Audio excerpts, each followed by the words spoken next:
As you can tell from the fact that I only have the lovely Lynn Anderson by my side at the moment, we are suffering with some technical difficulties, but hopefully we'll have everyone with us soon who we're expecting. Unfortunately, Denzel Mayrick can't join us tonight because he's not very well, but we'll try to get him back and answering your questions as soon as he's feeling better. Lynn, do you just want to give us a little introduction to yourself? Happy to do that. Well, my name is Lynn Anderson, and I'm I write Tartan Noir.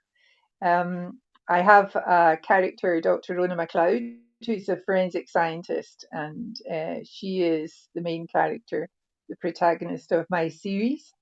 The series began in 2003 with a book called DriftNet. It's still going strong. In fact, you'll find it in the top 100 Scottish crime books still.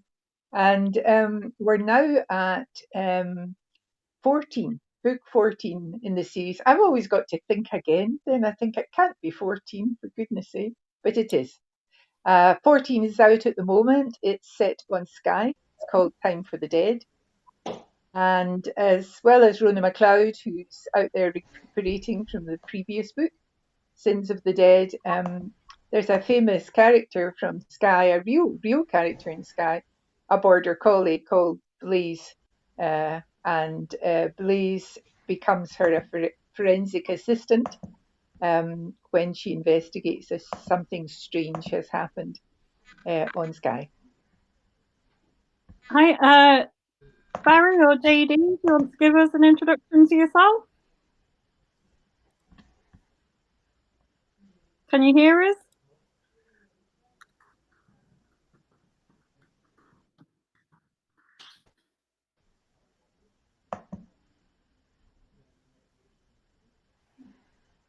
No, I think we've lost Barry again a little bit. Lynn, I did have a question for you that said, will you continue your Blaze series? Yeah, Blaze came about because the Blaze children's book, Blaze Dog Detective, came about when I got the idea for Time for the Dead. I was out visiting Blaze's dad, human dad, and Blaze, of course, and his wee brother on Skye. They live outside Portree and they're off grid. And they live at a place called Ace Target Sports, and you can go there to learn how to throw an axe. I enjoyed that part of it very much. Archery, various softball games. And I just had such fun with the dogs that the idea came to me that perhaps I should get together with Steve and create this Blaze Dog Detective. So that has just come out. It'll actually be out in print as well, but because of the shutdown and the printers and everything, it hasn't been able to be printed yet, but we're hoping that will happen shortly again. And we put it out as an ebook, and it's called The Magic Flag Mystery. And Blaze, of course, leads the gang. So in my head, it's a sort of mix of the famous five and Scooby-Doo, really. And we've had great fun with it. And had it all gone to plan, of course, we would have been going around various places, bookshops with the dogs for it, but we'll have to wait until we're allowed back out again. And yes, it was the pilot. It is the pilot for a series. So yeah, we've got a few more planned. Wonderful.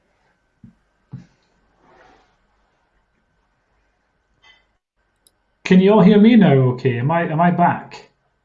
Those of you who don't know, I was just going to say, Blaze has got his own Twitter account, which is hugely popular. I think it's about 20,000 people, and it's written from the dog's point of view.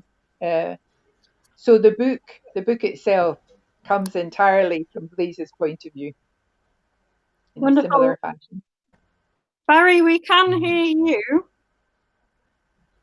Hey, good, excellent. Well, if you don't know, I'm Barry Hutchison, but I write crime fiction under the name J.D. Kirk. My first book, this one, A Litter of Bones, came out 1 year ago yesterday. And I have book 5 came out on Monday of this week just past.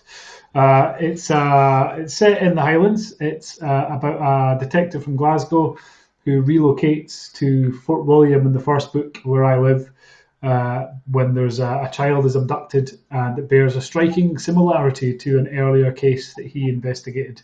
It has been described as the funniest book about child abduction one reader has ever read, which I don't know if is a glowing compliment or not. But yeah, 5 books so far in the series. Book 6 is coming out in about 6 weeks' time. Lovely. I've got a question for both of you now, which is that it's obvious from reading crime fiction set in Scotland that the landscape or culture is a character in itself. What do you think it is that makes Scottish crime so appealing? We'll start with Lynn. Yeah, that's a very tricky question, but I suppose we don't ask that about Scandi crime, and it is the settings and the world of Scandinavia that is really brought that whole genre to life. So, in many respects, well, as an example, when we first launched Bloody Scotland, Ian Rankin stood up and he said, Scandinavia doesn't have better crime writers than Scotland, it has better PR, which was the whole point of Bloody Scotland. It was to make the world of Scottish crime, better known. I think the landscape of, certainly, where I am in the north of Scotland, is not dissimilar to the Scandi type landscape. And of course, the long dark winters and that sort of darkness and light of storytelling in Scotland, which is very, very much about, there is very little to no cosy Scottish crime. And in that respect, it's similar to Scandi. And of course, the landscape has a huge influence on storytelling. I mean, in the past, when it was specifically set in cities, obviously with Ian Rankin and Rebus, and the ones set in Glasgow, the cities themselves were a huge character. And now that we've got this wonderful writers all over Scotland, they get the opportunity to really show and involve the landscape of other parts of Scotland, not just the cities, in their storytelling, which makes it very, very vivid. And of course, the weather too plays a big part. Yeah, I would agree with all of that. I think the weather in particular, Fort William, where I live, was the wettest place in Europe for 3 years running at one point. So the weather definitely plays a big part in kind of in just being Scottish. I think the weather plays a big part, and so any books that come from Scotland will tend to reflect that, I think. Yeah, I mean, I'm getting a weird interference going on there. I think, yeah, like Lynn says, I think it's that things started off in cities. Sorry, I'm getting really weird noises coming through my headset. I'm getting voices speaking to me, which is very distracting. Can you all hear me okay? Yeah, we can hear you. Yeah, I'm getting a weird other person's voice speaking in my head. I hope it's in my headphones and not in my actual head. That would be terrifying. But yeah, I think we have crime writers now all, and I think we're able to see so much more of Scotland than just the cities. It does become without doubt a character in I think in any novel that has a definite sense of place. There are a lot of English crime books set in different regions of England. We even think back to Morrison around Oxford. Oxford was very much a character in those books.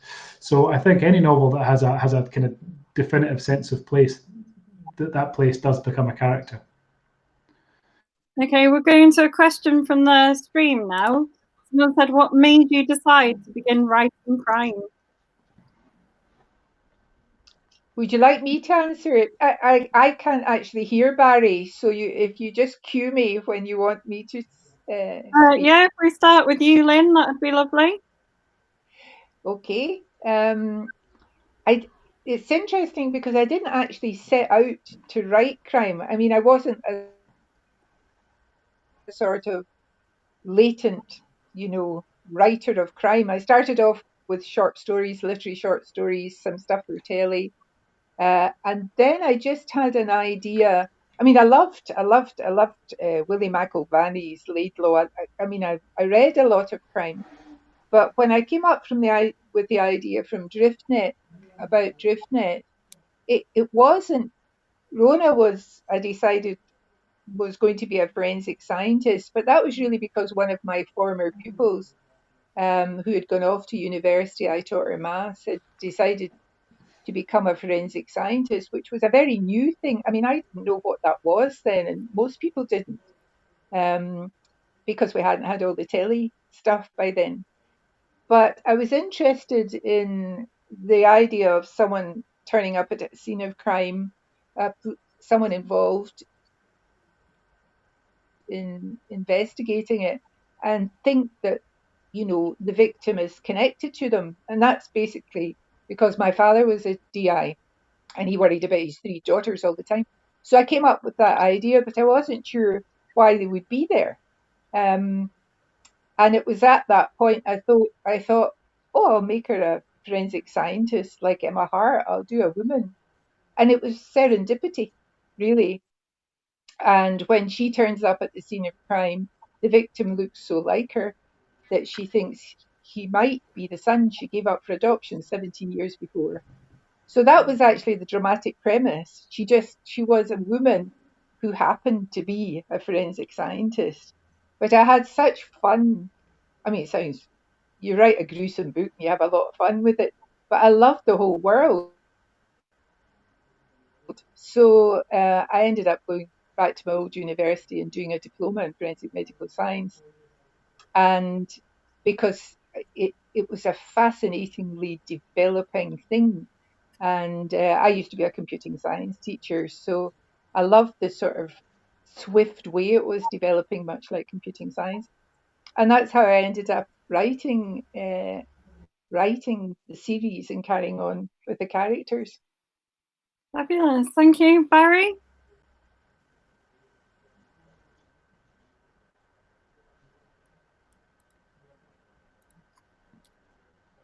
Am I still here? Yeah, you are. Excellent stuff. So why did I decide to start writing crime? Well, I was published as a children's author for about 10 years, writing for HarperCollins, Penguin Random House, various other publishers kind of around the world. I wrote over 140 children's books in 10 years. And then in 2016, I started writing a comedy science fiction series for adults. That was my first attempt at writing for grown-ups, and that went really well. It was called Space Team. But I had this idea at the back of my head. The stuff, without giving too much away, the start of A Litter of Bones, a boy goes missing while out with his dad. They're walking their dog. The dog disappears into the trees. The dad goes to find the dog. When he comes out, the boy's gone. And that exact thing happened with my daughter and I. She was 7 or 8 at the time, and we were in this secluded spot miles from anywhere. I went in to find the dog, came back out, and she had disappeared. And as all parents will know, that moment that you can't find your child, there's a kind of this panic feeling. As luck would have it, she popped up from behind a bush laughing her head off. She had just decided to hide on me. But while driving home, I thought, well, what if she hadn't, what if I hadn't been able to find her? And all these ideas started kind of ticking over in my head. And I knew that I wanted to write the story. So it really came from that moment and that idea. And then I wrote the first book, and it immediately outsold everything else I've ever written by a margin of about 10-1. And so I decided I would focus on doing some more crime. And as I say, I'm now heading into book 6 at the moment. Lovely. So going back to Lynn. Lynn, can you just move a little bit back into the screen for us? Oh, how's that? Much better, thank you. I've got Right. another question for you. I'm just going to put it on the screen. Okay. So it's how important are settings and atmosphere in creating tension? Really important. I mean, when I began writing, I didn't know that much about writing, and I watched a lot of stuff. I loved Prime Suspect, the very first series of that, and I watched that to see the way that they kept holding your attention. And if you write the way I do from a number of viewpoints, usually of 3 viewpoints, Rona obviously is the dominant one, and McNabb is always there, and sometimes the profiler Magnus. The thing about doing that is it really ups the tension in that you always want each of them to find out what the other one has now found out, which drives it forward. And also that business, that wonderful thing that people do really good writing at the end of a chapter. If you watch the way people do it, there's a desire. You have to find out what happens next. You're sort of driven to that, and that's a wonderful thing to play with, actually, and I really enjoy doing that. The settings are very important because they change the danger element of it. If I give you an example, I mean, Rona, as a forensic scientist, travels all over Scotland because she attends particular suspicious deaths, not just in Glasgow, and that's her base, which is typical of a forensic scientist. So, for instance, I can take her anywhere. So, if you think about, I took her to Orkney, to Sandy, which is one of the most northern Orkney Islands, and it takes about an hour from Kirkwall to get to Sandy on the ferry. And you can get in a wee plane, but that wee plane won't go if it's remotely windy. So you're setting up something on an island which is difficult to get to, which has not got any police on it. It polices itself. You can see how that creates a whole other world. It's almost like a closed room mystery. And then if you contrast that with the one where Rona, that one I mentioned, it's called None But the Dead. And the one set on top of Cairngorm, where four climbers are found dead in a shelter in the winter in blizzard conditions. It changes everything about how you would deal with the problem to begin with. I mean, how you would deal with a crime scene, because in fact, the first people on that crime scene will be the mountain rescue, and you can't deal with a crime scene on top of the mountain in a very inaccessible location the way that you would in a flat in Glasgow. So the actual setting of where the thing happens allows you a wonderful freedom to deal with scary things and tension. Yeah, I'd agree with that. Funnily enough, actually, my fifth book is set on Cana, or a version of Cana anyway, where and again it's that closed off. There's a crime happens on the island. There are no police on the island, and it's that the ferries are off, so it's a closed off location. So it's funny you mentioned that, Lynn. But what I used to really enjoy, especially with the children's books that I wrote, was trying to create tension in settings which weren't necessarily places you would expect kind of scary things to happen. One of my first series of books was a children's horror series about a boy whose imaginary friend comes back to life and tries to kill him when he's 12. So it was, and there were scenes in that. There was set, and there was a scene in a school, but it was set in the middle of the daytime.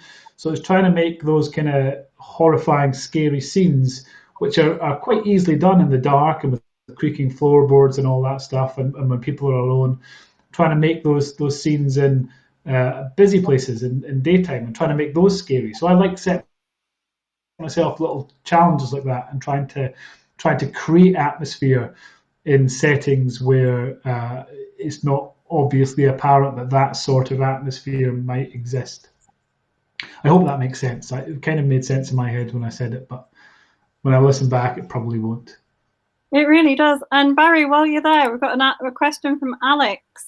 It says, when you came out with your first book, did you already have a back catalogue waiting? Not of the crime fiction at all. No, I wrote the first book. I had no idea what was going to happen. I had that one idea at that point. Well, as I was writing it, I developed another idea for the what turned out to be the third book, I think. But no, I hadn't got any back catalogue. I write very quickly, not well, but I write quickly. Yeah, it's that was A Litter of Bones was the only book that existed at that point. Okay, before we move on to another question, to either of you, I'm just going to give the stream an update about Margaret, because people are asking where she is. She's currently tried on 3 different devices to get access to the panel and has not managed to do it with either. So I think we're going to try and catch her a bit like Denzel after we've finished our chat. Yeah. Carry on. I'm going to ask you this question from the panel, which is, what's your most memorable moments as authors? And we'll go to Lynn first. Oh, right. I can tell you that one. Every time I think about it, I'm still slightly embarrassed. But when Driftneck came out, they launched it at the Edinburgh Book Festival. They have a kind of party tent there. And it was a small Scottish publisher that it came out with originally. And I had no idea that I was supposed to stand up and read out of the book at this launch, because I'd never done anything like that before. And I was, although I was a teacher, that's a different thing altogether. Anyway, I stood up and I read out the beginning, a bit between Rona and her current lover, Sean, and he's walking about the kitchen with no clothes on, and she's talking about that. And I've got 3 children, and my children were all there with their various boyfriends. And one of them, my oldest son, his best pal, Neil, who we used to call my adopted son, he was there. And afterwards, they met up in a pub, and Neil was already there. And when Ross walked in the door, Neil said, "Ha, ha, ha, your mother said penis," over the microphone, because that word was in that passage. But I'd forgotten that when I started to read it. So I still think about that. Yeah. And they often remind me of it, So that was probably, I was diving in at the deep end there, but I've got more used to things like that now. That's excellent. Barry? For me, it was actually, it kind of crosses over a number of years, actually. I wanted to be an author from the age of 9. And then I had, when I was in high school, in kind of 5th year in high school, which is, second last year of high school in Scotland, and a teacher told me not to be so ridiculous and that it was never going to happen, to forget it, go and be an English teacher instead, as he put it. And I was really downhearted by it, kind of disheartened by it, and I thought, okay, well, maybe he's right. Maybe, I'm never going to become an author. And then Ian Banks. I was thinking of reading Ian Rankin. Ian Banks came to my school and was doing a talk about the wasp factory was not that long out and stuff, and he was talking about all that. And I told him what this teacher had told me, and he used some colourful language to describe him and said, "Go for it. Don't listen to him. Go for it." And then about 20 years later, I was doing a book festival in the borders of Scotland, and I was sitting at a signing table next to Ian Banks.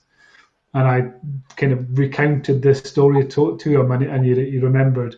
And then Ian came up to the table and he bought a copy of one of my books, and he got me to sign it to him. So signing a book for Ian Banks was probably my highlight. That's an excellent highlight as well. So the next question we've got in the stream is, do you ever add things to the area in your stories, things that don't actually exist in the place you're writing about? Let's go to Lynn. Generally speaking, no. I do stick I mean, quite a few of the books have got maps in them at the beginning of the book, particularly places like Sandy and Skye and Cairngorm. And when it's very linked to the location, I don't invent places in it. I would do that if the one I'm sort of will come out in August. There's a little loch. It features a loch called Advie Loch south of Glasgow, which doesn't exist. I think that's the first time there isn't a loch in the place I wanted there to be a loch, a small loch. So I decided I would just make one up. Bearing in mind, lochs form up in these moorlands all the time. So I don't want anybody to go searching for it. So I will say that it doesn't exist. But normally, no. And I do call the places by their proper names. And when I'm working in Glasgow, I always try to be really accurate about that, because otherwise people will come back to me and say, you can't get from there to there in that amount of time if you're walking, and you can't, that street is one way. People know the place too well. And I would presume it's the same with Ian and Edinburgh. If you're really featuring a city like Glasgow or places in the Highlands, I think I've got to get it right. There's enough fiction in it, I don't have to make up the place as well, most of the time. Yeah, most of mine are fairly accurate. I will invent buildings, houses in the Highlands, especially in some of the more remote areas. My fourth book is set in around Glencoe, and I invented a house that's out there because that's where one of the characters lived. And by and large, though, it's mostly pretty accurate. Certainly, all the stuff that's around Fort William. I sometimes move streets around a little bit because it fits in with the story. I think plot comes first. The story is more important than getting the details of the location exactly right. I think giving a flavour of that location is most important. But I try to stay as accurate as the story allows. Great. And then starting with you, Barry, again, but going back to Lynn, because this question goes to both. It says, you said that a litter of bones came from an experience. Is this always the case for both of you? Or do you find inspiration in people, current affairs, or places? All sorts of places, really. I find most of my ideas come from asking questions. If I see something odd, I'll say, well, why has that happened? For example, driving one day on the M8 between Glasgow and Edinburgh, I was stuck in nose to tail traffic, and I saw a pair of shoes just sitting at the side of the road, the side of the motorway there, just next to each other. And I thought, well, what's that about? Is there an invisible man wearing those shoes? Has somebody disappeared? Have they been abducted by aliens? And as soon as you start asking questions about strange things, it starts kick-starting all these ideas in your head. The third book, The Killing Code, is about a serial killer with a very specific delusion. And that delusion came about, or the idea for that delusion he has, came about following a conversation with my son about just weird stuff we had read on the internet. So they can come from all kinds of places. Great. And Lynn? I start a book usually when a sort of visual image of something comes into my head. So it's a mixture of location scenarios and people. I think as a writer, I'm sure it'll be the same for Barry. You are fascinated by people.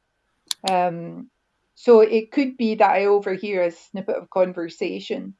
In fact, the book I've just delivered, the first scene, very visual scene, came from a little story my sister-in-law told me and a little story that my neighbour in Carbridge told me. And they were both intriguing and a little bit otherworldly. And they stuck with me for so long, I wrote the opening chapter featuring them. And then from there on, I went. And it's interesting if something, I think, an image, I think, because I write for screen too, and if you get something that's a very powerful image in your head, for me that's the starting point, and then I go on from there. It may be a person, it may be a location. In the one set up in Cairngorm, it just came to me because we were sitting at Christmas, actually at New Year, with all the family up, and we were playing a daft game where you stick the the name of a famous person in your head. You know that silly thing, I don't know what it's called. And there was a blizzard outside in Carbridge, and I thought, I wonder what it would be like to be on top of Cairngorm in a blizzard at Hogmanay. And there you go. That was the beginning and the opening of Follow the Dead. So that's the way it works for me. Great. It's Before I quite go, interesting, Lynn. Just going to say, it's quite interesting, Lynn, mentioning there about visual images. I have a condition called aphantasia, which means I can't form pictures in my head. I think exclusively in words Ah, and not images. So if you said to someone, picture a blue star, like, and I can see nothing but darkness. I can never conjure up that star. So I find that's what helps me write really quickly, is that I don't get images which I then have to translate into words. ah. Mm. It's words that form in my head, and I just kind of, my fingers are the conduit for these words which appear. So it's really interesting, that different way of doing it. it is really interesting. Just to go for an off-stream question, we got: are there any Scottish stereotypes you stay away from?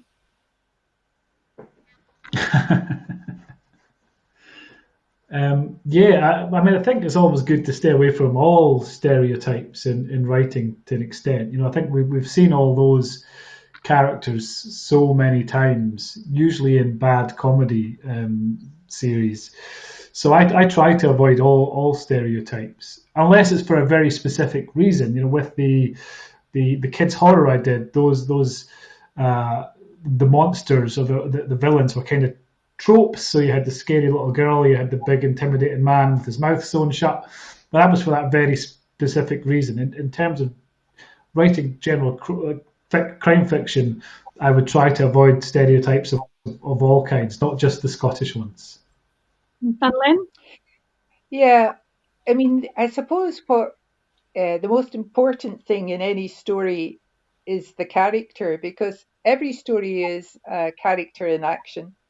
So the characters, especially if you're writing a series, then people go back for the characters. And they'll forgive you a particular story that is not their favorite, but they don't mess with their characters. And so the power of characters, you really want to create ones that feel real, even though they're fictional. And yeah, you don't want those type of characters that are just, um, I don't know, how do you describe it? There is no surprise in them, because you learn about your character by putting them into difficult situations. And you can often be quite surprised. I mean, just the way you might be surprised at yourself if you get put into dire circumstances, like many people are at the moment. And you learn about yourself when you get into hot water, just the way your characters Mm. are. So it's often surprising. So I don't know if that answers your question, but that's the way I think about creating characters. That is excellent. And would either of you ever use a current character in a different book or series?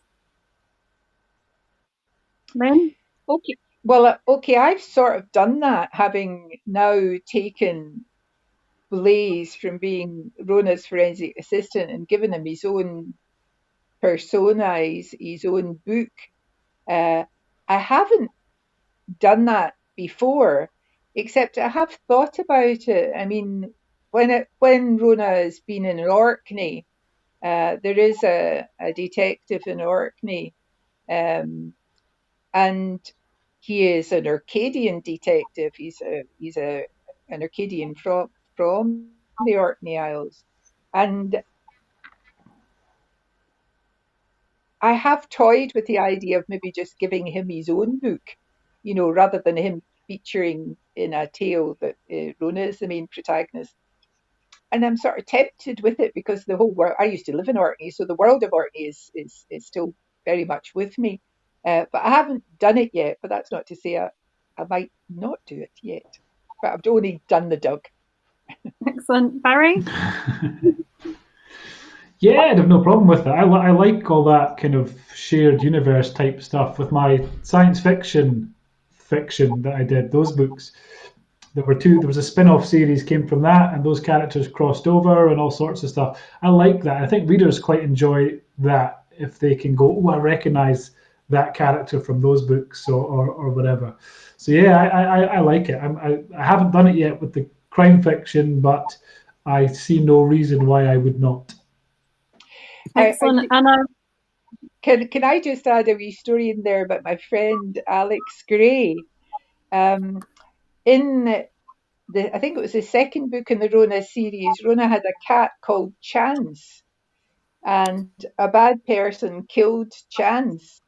And my friend Alex Gray was so horrified by this, she resurrected Chance in one of her crime novels and called it Second Chance. So Nice. quite like that. We have on occasion discussed maybe Rona meeting up with her, her main characters, but we haven't done that yet. But we may well do it for fun.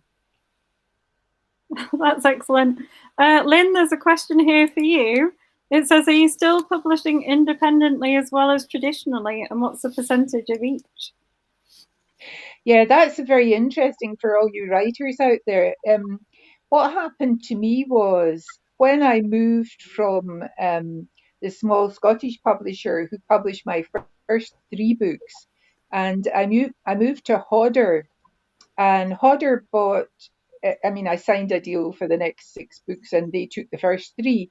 But the interesting thing for writers was it was just before ebooks really came into being. So they weren't, for the first 3 books, the ebook rights were not part of the contract, which meant I kept them.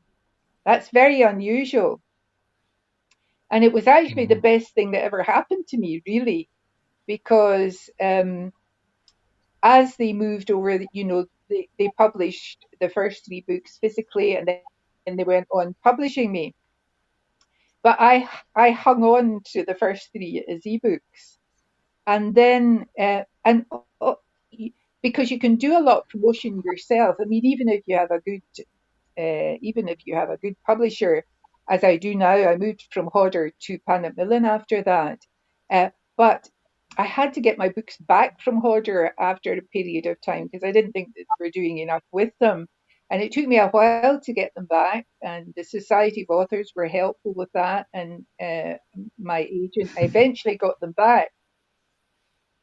And then they moved to Pan Macmillan, but I made up my mind at that point that I would not give them the ebooks as well, because I thought if they get this thing wrong, I don't want to go through this whole process again. So I have the ebook rights to the first. I have to think. It's the first six or 7. And they are reprinting them. I mean, they have the rights to the physical copies and the foreign rights and the audio. So I am definitely someone who is working in two ways. I mean, I'm promoting my books via the ebooks. Quite a lot of people came from that ebook background, like James Oswald. He published these books himself, and then he got a. So it's a sort of dual way of working.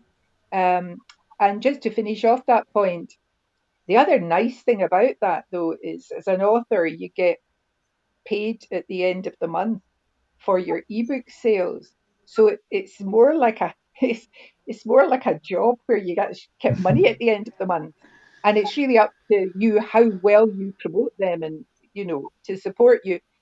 In the case of the children's book, I made a conscious decision together with Steve that we would actually do this ourselves. We had quite a lot of interest in the Blaze book, but we wanted to control the first one ourselves and to see as a pilot how it went and what we could do with it.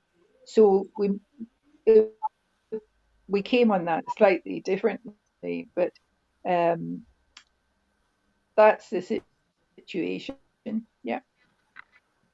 Oh, the percentage of each, well, Pan Macmillan have got from Paths of the Dead onwards. I can't even remember how many that is. I think it's about 8. Yeah. And as I explained, I've hung on to the ebook rights for the first set. Funnily enough, the Society of Authors is currently helping me try and get rights back from HarperCollins for some of my teenage books, which is proving very, very difficult indeed, unfortunately. But my crime stuff, I indie publish the ebook. I indie publish all of it. I decided after working with publishers for 10 years, I was going to try doing it myself with the science fiction. And I immediately started that. The science fiction became my main source of income. I was earning more in a day from those books than I was in 6 months with 12 books with HarperCollins. So that I saw that as my future. So we set up a publishing imprint. So we've started publishing other authors as well, but on kind of far better terms than most traditional publishers. Yeah, and it's really important for anybody starting out in the business, to realise that if you need to take charge of your own work as much as you possibly can, because even with a really good publisher, they will still never have the dedicated way that you have about getting your work in front of people. I mean, it takes time and effort, but it does pay off. Yeah, it does. Okay, and I think we've got time for a couple more questions. So there's one here for Barry, but I think it probably applies to both. Is like, it says you didn't set out to use humour in your crime, I presume. Were your children's books funny, or did you find it came out in your crime series? Yeah, I've always done funny. Even the horror series I had with HarperCollins was quite funny, and I've done a lot of comedy stuff over the years. The science fiction books were science fiction comedy, but the crime was supposed to be something new and just kind of dark thriller type stuff. But I can't resist putting humor in when I write, and it's not. The humor comes very much from the characters. It's that character interaction. And having spoken to a lot of police officers and emergency service workers, they say that's how they get through the day. Is that when they're facing such horrendous scenes, being able to laugh together and share often wildly inappropriate jokes is how they kind of get through the day. So yeah, it wasn't intentional humor, but the characters just started having that kind of banter between each other that led to them being funny. Yeah, I think you're absolutely right there. I mean, in the Rona series, probably most of the humour comes in the interchange with Chrissy, Rona's sidekick, because Chrissy is inspired by a character from the TV drama Tutti Frutti, Miss Toner, who was very Glasgow and very funny. a sort of slightly milder version of Jeannie Godley, the comedian. And the wonderful thing about it coming out through character, you learn so much. You get a duo. I mean, Rona and Chrissy come as a duo in many respects, but they're quite different characters, and it's the way they hit off one another that gives that wonderful spark. I mean, if you look at duos of crime, DL and Pascoe, they're always quite different characters. Cagney and Lacey, which was way ahead of its time. You get that wonderful combination where two different characters create a chemistry, which is almost like a third character, you know. So yeah, and there has to be some Glasgow humour in there. Otherwise, I would go mad as well. And I think it's that's really also a very Scottish thing. I think that is a very Scottish thing to laugh at inappropriate moments and to laugh at the really darkest times. So I think a lot of Scottish fiction has that seam of really rich black humour going through it, which I think makes it quite different to any other fiction. Yeah, I would agree with you in that. Yeah. We're coming up to nearing the end of our chat, but we've got a question here of what's coming up next for both of you. What future releases have you got planned? Shall we start with Lynn? Okay. The next. Do you want to go first, Lynn? Sorry, the next Rona book is due out in August, and it's called The. If you want to know what it's about, well, obviously it's one in the series, and it's about the recovery of a body from 45 years ago. So I was really interested. The crime wasn't, it was somebody, a child that was abducted, and of course they never found her, and they find the remains 45 years ago. And so you can redo. There were no forensics really there, so I got to play a lot with solving it through the development of forensics, and that's The Innocent Dead. Nice. The sixth book in my Jack Logan series is coming out in June, and that is kind of where this first story arc of the first 6 books has been building to. I don't want to say too. I don't want to give too much away because there's a moment towards the end of book 5, and if I reveal the title of book 6, it kind of lessens the impact of that moment. So it's kind of where everything has been building to so far in the series, and it's been probably the most fun to write for very different reasons than the other books in the series. Excellent.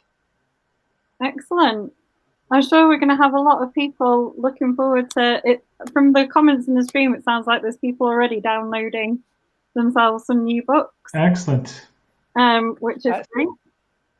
Yeah, hope you enjoy it. It's been a pleasure talking to both of you. I'm really sorry that we couldn't add Margaret to the stream. Yeah, it's a shame. As well, I know she's been trying valiantly throughout to get herself in. Is there any last comments you'd like to let people know before we sign off? No, I'd say you can just come find JD Kirk Books on Facebook, and you can find. I take a lot of photos around the locations that the books are set, so you can come and see some kind of photo galleries and images from the books, and join in the conversation there. Wonderful, Lynn. Yeah, you can just go and look at my blog spot, and you'll keep up to date with what I'm up to in there. Well, thank you, and thanks for taking part in our panel and putting up with our technical difficulties. It's been very appreciated. Well, thank you very much for inviting me. Yeah, thank you very much. Bye, Barry. Cheerio, bye-bye. Bye. Bye. Bye-bye. Bye.